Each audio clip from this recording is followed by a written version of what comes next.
Hi, I'm Jessica Yuan, and I'm here to talk about design literacy. Design literacy can mean a lot of things. We engage with design and visual information in every part of our lives, from the spaces we inhabit to the technologies we use. Just as we need language and literacy to communicate in writing, design literacy means understanding, critiquing, and using visual information effectively. When we become fluent in design, we learn to ask ourselves, why are spaces organized this way? How does design influence the way people move, interact, and feel? Design literacy invites us to see design as intentional solutions to human needs. Part of becoming a design professional is learning how to understand technical drawings and tools of the trade. For example, how to read a floor plan or building section, a construction document, a mechanical or structural drawing, or a detailed drawing of how to put together a wall and a floor. These drawings have their own conventions for sharing visual information between architects, engineers, and builders. Learning to read and use these drawings takes a long time to learn and practice. But design literacy isn't just about professional drawing conventions.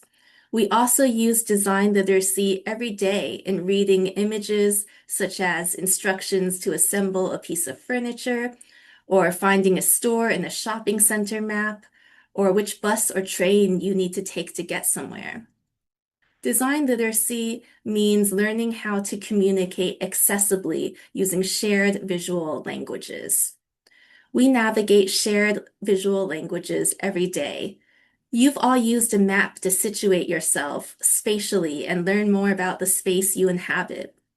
Whether you're reading a floor plan of a train station, emergency egress plans for a hospital, or a map of the city, you're relying on your design literacy to make sense of the lines and colors of those graphics.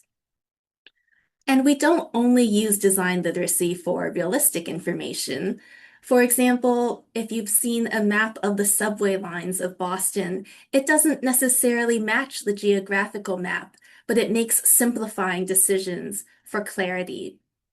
We use maps to highlight what's important and invite new ways of seeing.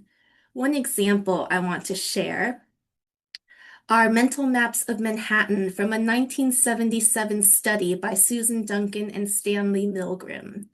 They asked everyday people around New York to draw their mental image of how they experience the city.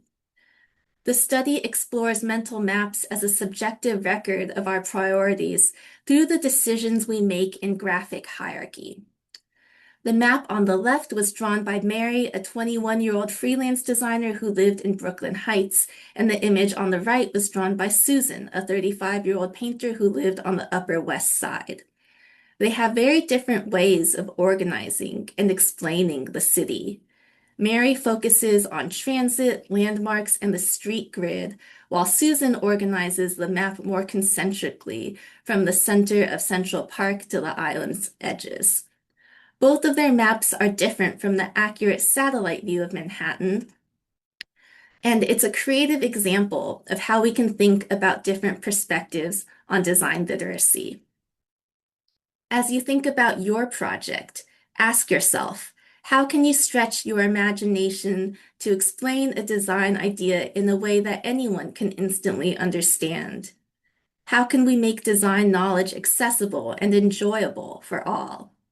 The idea is not to complicate, but to translate design knowledge into play so that communities can understand, remember, and apply it in real life.